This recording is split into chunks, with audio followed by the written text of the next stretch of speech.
What's up guys, it's David Fala here. Welcome to the channel, welcome to another tutorial. On today's video, we're going to be doing a mid-skin fade. This is going to be a tight compressed fade. It's going to be super fun, it's going to look great, and for two reasons. One reason is because Matt has very cool hair, and second is because it's Matt. I want to introduce you guys to the newest member of Fit Barber Studio. Matt has been with us for a couple of months already. We're super happy to have him in the team with us. And he has super cool hair. So I obviously had to take the opportunity to cut his hair, show you guys what we do to keep him fresh. So the first thing we do is we wet the top, and we're gonna start with the top. But you guys know I like to cut the top first just because I like to set up my shape. Once I have that shape set up, then it's easy for me to just fade down from there. So all I'm doing, I'm just taking sections from the front and just taking sections, like moving that section to the next one and moving it to the next one, just to explain in a very easy way. Just took my section right in the front, and then I'm grabbing another section behind that one, and another one, and that's it. Trying to explain it on the easiest way possible. I know many of you that watch my videos, you guys don't necessarily are not barbers, you just got maybe cutting at home, maybe you're starting.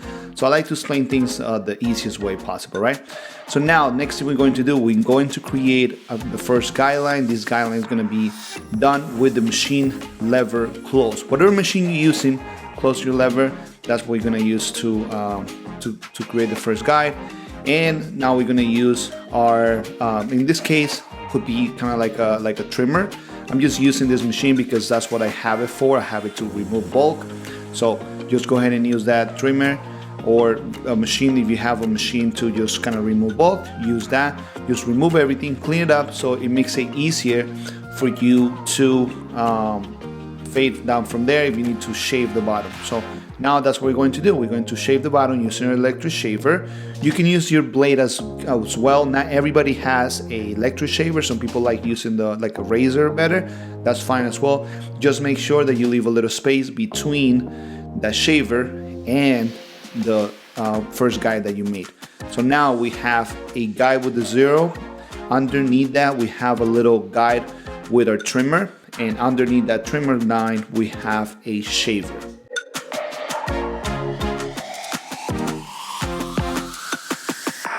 So I have a very kind of easy way to fade. I try not to complicate it for myself, so I'm not going to complicate it for you guys. So all I do is I create a guide right on top of the zero. So my second guide is going to be machine lever open. I'm going to open that lever, and after what I do, once I create that line, I can either make another guide if I need to, with like a bigger guard, or all I do, I just down fade, right? So I will start with, in this case, I will start with a number 3. I usually don't use anything longer than a 3, because I feel like anything longer than that, I can just use my scissors for that, and it will give me like a nicer texture and like a nicer way to like do it. So I won't use anything that higher than a 3, but that's just me, right? So here I'm using a number 3, right? Connecting that number 3 to the top, which was, scissor work that I did on top. And all I'm going to do, I'm just going to down fade from a number 3 to a number 0. That's it. So between the number 3, we're gonna look at it from the number 3 to the 0. You're gonna have then 2. You're gonna have a 1.5 if you want to use it. You're gonna have a number 1. Then you're gonna have a 1/16 if you want to use it, and then you're gonna have a half and a 0, right?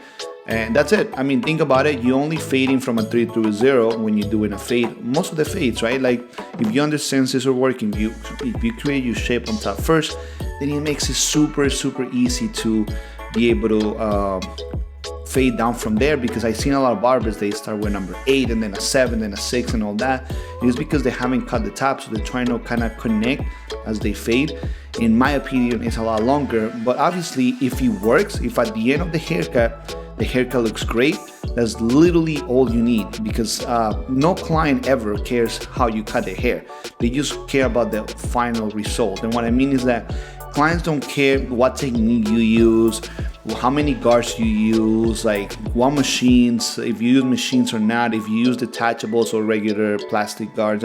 They don't care about that. They only care how they look when they're done with the haircut. So remember, there's so many ways to do a haircut that at the end of the day, you know, it's whatever works for you. That's what you should be doing. If you're not happy with the way that you're doing your things and you want to have a better system, then just look at somebody that is doing the type of work that you want to be able to do, and then try to see how they're doing it, and just turn on, like, mimic that, and then you adjust, right? Most of the time what's going to happen is you're not going to copy this the system exactly the same, but what you're going to do is you're going to find kind of your own way using some of that system and then somebody else's system and things like that. That's how you build your own system to be able to do your fades or your scissor work or whatever you're doing. In my case, the way that I found for me was that I like to down fade. I try to up fade. I try to, like, do the top and then the middle, and then, I mean, I tried everything, right? And I realized that at the end of the day, for me, what works is actually just down fading. So I create my first guide, and then I just down fade everything from there, knowing that I have already cut the top, so my shape is already there. So I'm actually, most of the time, I'm just down fading from a number 3. So it really, really works for me. That's, at the end of the day, that's what really matters, right? To find what works for you and do that. At the end of the day, that's all that really matters. And that comes down also to finding what clippers work for you. I receive so many questions from people asking me, oh, what's the best clipper? What's the best trimmer? What's the best? And in reality, there's nothing better. The only thing that works is what works for you. So my recommendation is to find what works for you. The reason why I use the tools that I use is because they are the most comfortable for me. Doesn't mean they're better than others. I feel nowadays all clipper companies are making great clippers, and the decision, it comes down to what you like best. Like, I cut with the Wall Seniors, and you guys see me for a while cut with it.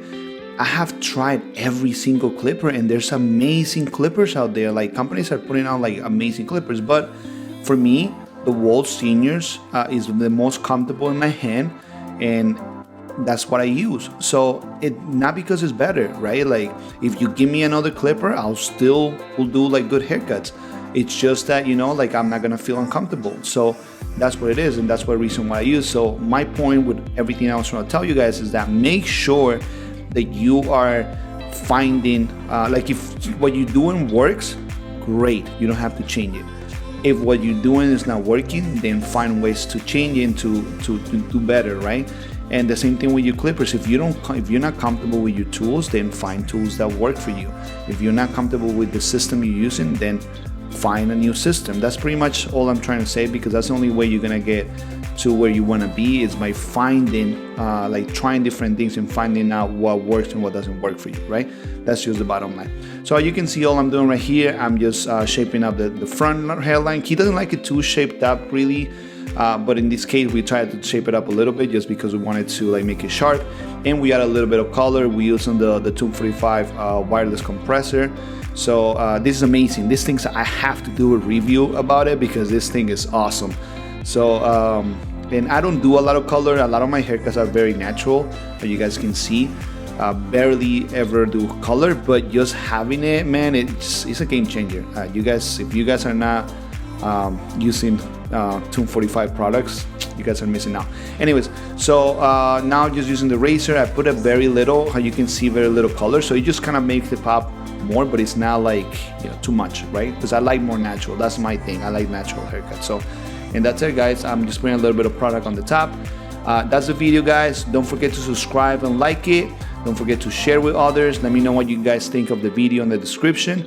And I think it looked great, man. This is how I say, it's not the easiest haircut to cut because it's very dense, and you have to do it very compressed because Matt doesn't have like a big profile, so you have to work in a very small space to do the fade. But I think it looks great, so I'm very happy with the result. And that's it, guys. I'll see you guys on the next one. Take care.